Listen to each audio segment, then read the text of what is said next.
I tend to focus a lot on the Asian languages of Pokemon cards, like Japanese, Korean, simplified Chinese, etc. But in this video, I'm actually going to be talking about cards from a completely different country that I've actually never talked about before.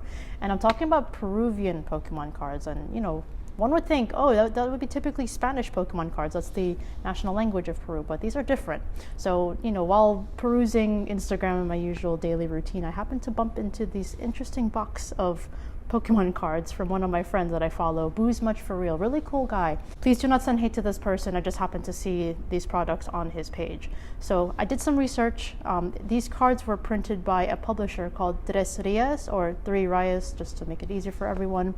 And they are not affiliated with Pokemon. There's no licensing on the product showing the Pokemon company or Nintendo, etc. And also I did some further research online as well. There is actually a blogger from the US who made a whole website dedicated to the Tres Reyes Pokemon cards that look like Topps cards. It was actually mentioned that they were the inspiration for these cards as well. There's even a whole card list. This person compiled a whole list of different cards from different years, different seasons. I think they kind of slowed down at around like 2018, but there are whole lists in Peru. And I also, took the liberty of watching an opening on YouTube featuring this person here. Also, please do not send hate to this person. I just wanted to watch this, and I'm just showing this to you guys for educational reasons. But one thing that I've happened to come across is while watching an unboxing, number one, of course, the cards definitely look fake. And while watching the unboxing, I did happen to notice a few things. Number one, there are some cards that are really well made, and I actually did purchase them myself to show you guys. I don't fully support this for my own reasons, which I'll get into, but there's actual texturing on the card. There's really nice holographic on the card as well. And some of the artworks are, of course, taken from official Pokemon artists, but a lot of them aren't as well. Actually, a lot of these are taken from fan artists. And how can I back this up? So apparently during the opening, when I looked at some of the cards, I did recognize one of them was actually done by an artist named Kelvin Trainer K. He's an artist from Indonesia. As a Pokemon artist myself, fan artist obviously, I happen to follow some of these artists for quite some time, and I just happened to recognize this particular art style. This is an artwork of Regieleki. I'll put it on screen here. And this artist Kelvin, he's known for his grandiose artwork of legendary Pokemon. So from afar, even from this little tiny card, I could recognize that was his artwork. So I took the liberty of messaging him directly, asking him hey, I happen to notice your artwork of Regieleki being used on Peruvian Pokemon cards, which I believe are possibly fake, but I'm not sure if you gave this person permission to use your artwork. And he actually responded and did say that, no, I did not give these people permission, and I'll actually reach out to them. So that's solid proof right there that some of these artworks are stolen. Again, some of them are officially from Pokemon, some of them are not. But end of the day, the publisher is not affiliated with Pokemon official or Nintendo.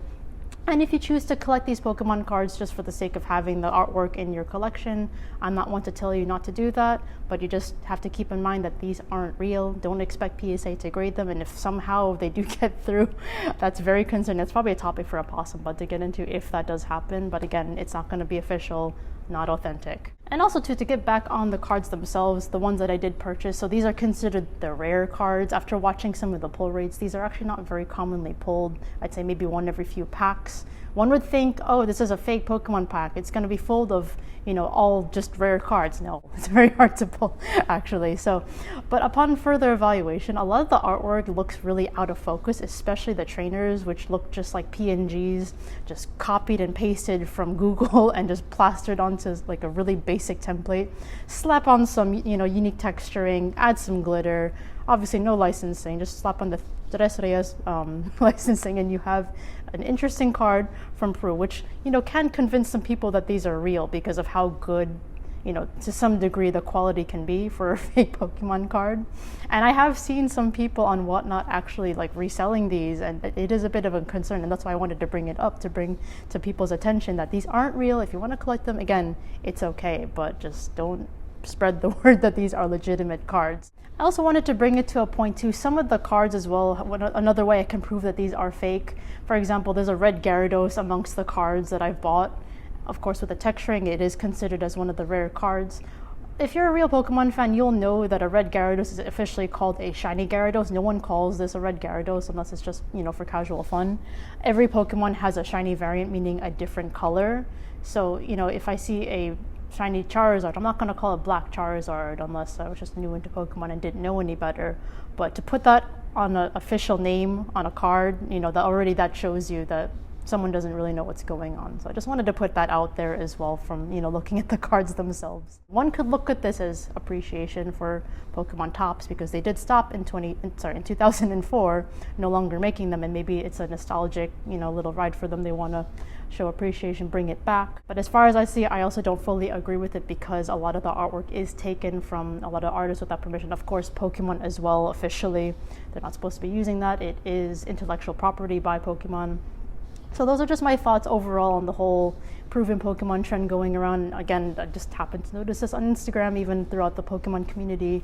I'm just putting it out there. If you want to collect these, that's fine. Just please remember these are not real. They are fake, but some of them are just well made. But yeah, let me know, guys, what you think to these Peruvian Pokemon cards. Would you collect them? Do you know, again, if you don't care about the licensing, about, you know, whether the artwork is stolen or not, I'm not going to judge you. If you like how they look, you like how they look. But I'm interested to know your opinion in the comments below, and I'll see you guys in the next video. Thank you so much for watching.